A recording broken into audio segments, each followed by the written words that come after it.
जैसे ही इसकी सीढ़ियों पर पहुंचता है तो ऐसा लगता है कि सीढ़ियों पर कोई बैठा हुआ है, लाइक कोई आत्मा बैठी हुई है। दीवार थी, वॉल थी, उस पर एक हॉल बना हुआ था। तब ये उसे गौर लगाकर, ध्यान लगाकर उसे देख रहा है हॉल को। जब ये ऐसे करके उस हॉल को देखता है तो उसे ऐसा लगता है कि उस हॉल में से भी कोई झांक रहा है। उसी के कमरे में, लाइक अभी वो उसे खंडर सा दिखाई दे रहा है, उसी के कमरे में वो ऐसे उड़ रही है हवा में और हवा में घूम रही है चारों तरफ।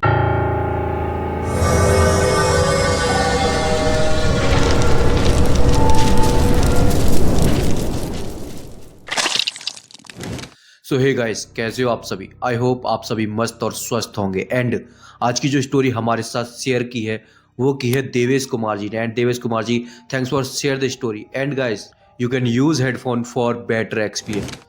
सो गाइस, आपने वो वाली कहावत तो अक्सर सुनी होगी कि कहीं भी चले जाओ लेकिन घर से ज़्यादा सुकून कहीं पर भी नहीं मिलता। और ऐसा ही होता है देवेश कुमार जी की कहानी में। ये क्या होता है कि घर से रूठ कर दिल्ली के लिए चले जाते हैं और दिल्ली में इनका सामना जब आत्माओं से होता है तब जाकर इनको पता चलता है कि घर घर ही होता है और कभी हमें अपने माँ बाप से रूठ कर ऐसे नहीं जाना चाहिए। और एक आत्मा से सामना होता तो चल भी जाता। पता नहीं कितनी आत्माओं से इनका सामना हुआ।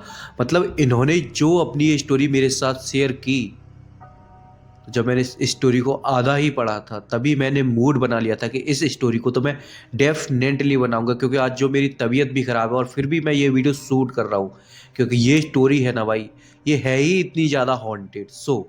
जो देवेश कुमार जी की कहानी की शुरुआत होती है वो इनके गाँव से होती है। ये एक गाँव से बिलोंग कर देते हैं। उत्तर प्रदेश में इनका एक गाँव है, ये वहाँ रहते हैं। इनके परिवार में इनकी मम्मी, पापा और एक बड़ी बहन, और ये चार लोग इनके परिवार में हैं। अभी इनका कहने का मतलब ये है कि ये काम वाम में इनका मन नहीं लगता। अक्सर इनके जो पापा हैं वो इनसे खेत में काम कराने की बोलते हैं कि चल मेरे साथ चल, बट इनका काम करने का बिल्कुल भी मन नहीं। ये एक सोचते हैं मैं लाइक एक राजा वाली ज़िंदगी जीना चाहता हूँ, कुछ इस तरीके से। इनका खेतों में काम करने का भाई बिल्कुल भी मन नहीं करता है। तो अभी इनके घर वाले इनको बहुत ज़्यादा डांटते थे। एक बार तो पापा ने इन पर हाथ वाथ भी छोड़ दिया था। इन्होंने स्टोरी में ऐसा कुछ बोला था कि मेरे पापा ने एक बार मुझ पर हाथ भी छोड़ दिया था। अभी जब ये अपने घर वालों के टॉर्चर से बहुत ज़्यादा परेशान हो गए थे तो ये गुस्सा होकर दिल्ली के लिए निकल जाते। अभी जब ये ट्रेन से जा रहे थे तो बहुत ज़्यादा मायूस बैठे थे ट्रेन में और उदास थे कि एक तो इनकी जेब में एक भी पैसा नहीं था। और अभी ट्रेन के लिए जो ये गए थे तो इनका कहना था कि इन्होंने टिकट भी नहीं ली थी और मायूस बैठे थे। और जैसे तैसे ये दिल्ली तो पहुंच गए। अभी ना इनके पास वहाँ पर खाने के लिए कुछ है, ना कहीं सोने की व्यवस्था है, ना कहीं रहने के लिए कुछ है। आखिर में बंदा करे तो करे क्या? अभी इनको कहीं जॉब भी नहीं मिल रही है और कहीं खाने के लिए नहीं मिल रहा है।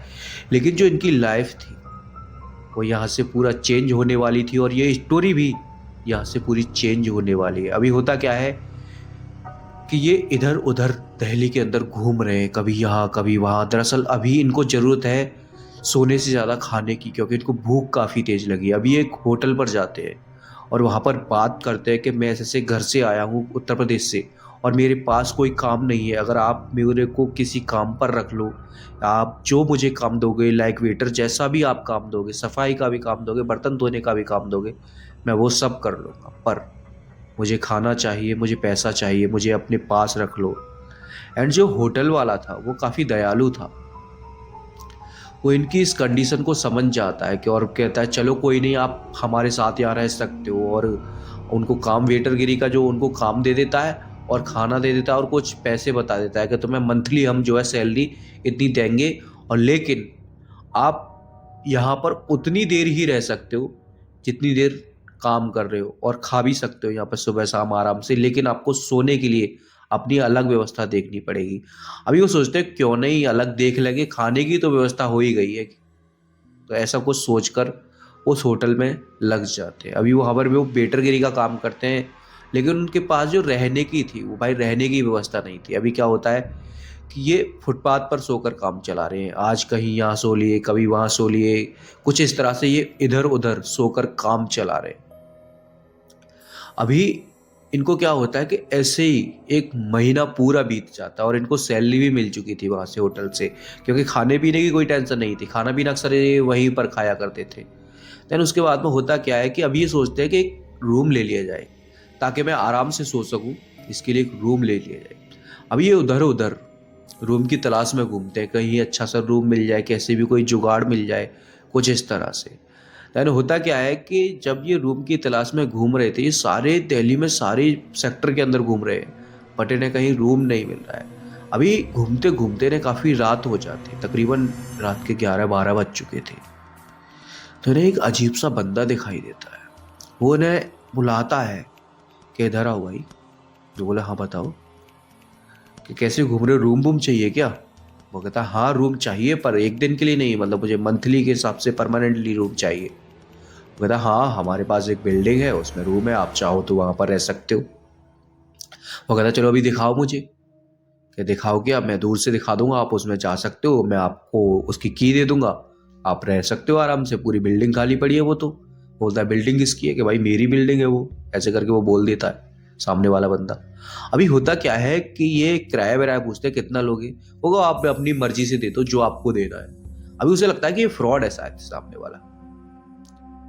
कहता आप फ्रॉड हो? वो कहता नहीं मैं फ्रॉड नहीं हूँ, अभी मेरे साथ चलो। चलो वो जैसे तैसे करके उसे जो हॉन्टेड बिल्डिंग थी उस तक ले जाता है। अभी होता क्या है कि वो बाहर से ही उसे चाबी दे देता है, और अराउंड 2000 के आसपास उसे रुपए भी दे देता है वो, कि आराम से रहो, अब तुम्हारा मन हो रहा है जब तक रहो, ये लो चाबी, और पूरा फ्लैट ये तुम्हारा है। अभी क्या होता है कि जैसे ही उसने उसको चाबी दी और वो फ्लैट के लिए आगे बढ़ा, अभी वो पीछे मुड़कर देखता है तो जिस बंदे ने चाबी दी थी वो बंदा ही वहां से गायब हो गया था। अभी ये एक तो पहले से ही परेशान था, और इसे कहीं सोने की भी जुगाड़ नहीं थी, काफी टाइम से इसकी नींद भी पूरी नहीं हुई थी, क्योंकि इधर उधर सो रहा है तो कैसे नींद पूरी हो जाएगी। अभी ये क्या होता है कि उस जो फ्लैट था उसके अंदर जा रहा है। देन अंदर जाते जाते जैसे ही इसकी सीढ़ियों पर पहुंचता है तो ऐसा लगता है कि सीढ़ियों पर कोई बैठा हुआ है, लाइक कोई आत्मा बैठी हुई है और इसकी ओर देख रही है, कुछ ऐसा लगता है। अभी ये ऐसे आंखों को ऐसे करता है और सोचता है अरे ये मेरे नींद का वहम है, मैं सोया नहीं हूँ, कुछ इस तरीके से। देन उसके बाद क्या होता है कि ये और आगे चलते जाता है और बेड पर ऐसे करके लेट जाता है। काफ़ी थका हुआ था, काफ़ी गहरी से नींद आने वाली थी। अभी जब बेड पर ऐसे लेटा था तो इसके साइड में जो मतलब एक हॉल सा बना हुआ था, तो दीवार थी, वॉल थी, उस पर एक हॉल बना हुआ था। तब ये ऐसे गौर लगाकर, ध्यान लगाकर उसे देख रहा है हॉल को। जब ये ऐसे करके उस हॉल को देखता है तो उसे ऐसा लगता है कि उस हॉल में से भी कोई झांक रहा है।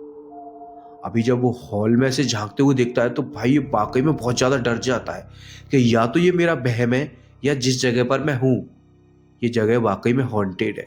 अभी ये उठता है, उस हॉल में झांक कर देखता है तो वहां पर कोई भी नहीं होता। अभी ये काफी डर चुका था, अभी इसको नींद भी नहीं आ रही थी। अभी ये इधर उधर थोड़ा टहलता है और अपना घूमता है इधर उधर ही बिल्डिंग में, लेकिन इससे अभी ऐसा कुछ नहीं दिखता। अभी होता क्या है कि ये फिर से अपने बेडरूम पर आकर लेट जाता है। बेडरूम में आता है, फिर बेड पर लेटता है, ऐसे आंख इसकी लगने वाली, ऐसे सो रहा है। देन जब वो सो रहा होता है तो उसे ऐसा फील होता है कि इस कमरे के अंदर भी आत्मा है, और उस आत्मा ने मेरे पूरे कमरे को चारों तरफ से घेर रखा है, और ऐसा लग रहा है कि वो आत्मा उसी के कमरे में, लाइक अभी वो उसे खंडर सा दिखाई दे रहा है, उसी के कमरे में वो ऐसे उड़ रही है हवा में, और हवा में घूम रही है चारों तरफ। ऐसा कैसे हो सकता है? अभी वो सो रहा है और उसे लग रहा है कि ये मेरा सपना भी हो सकता है, मेरा वहम भी हो सकता है, लेकिन जब एक साथ उसकी आंख खुलती है तो दरअसल वो आत्मा सच में उसके सामने थी दोस्तों। तो भाई वो क्या करता है कि फिर उस रूम में, उस हॉन्टेड बिल्डिंग में एक सेकंड के लिए भी नहीं रुकता और सीधा भागा भागा उसी होटल पे आता है, और होटल पे आकर फिर वो सारी बातें उस होटल वाले को बताता है, और खाना पीना खाता है, और खाना पीना खाने के बाद उससे बोल देता है मालिक कुछ पैसे दे दो, मैं अपना गाँव जाऊँ। अभी उससे पैसे लेकर सीधा बस पकड़ता है और आ जाता है अपने उत्तर प्रदेश में। तो दोस्तों इतनी सी ही थी ये देवेश कुमार की स्टोरी। आई होप स्टोरी अच्छी लगी होगी। अगर अच्छी लगी तो प्लीज़ वीडियो को लाइक और साथ ही साथ ऐसी ही और हॉरर वीडियोस के लिए सब्सक्राइब कर दो गाइस एंड कर दो। मिलता हूँ नए वीडियो के साथ।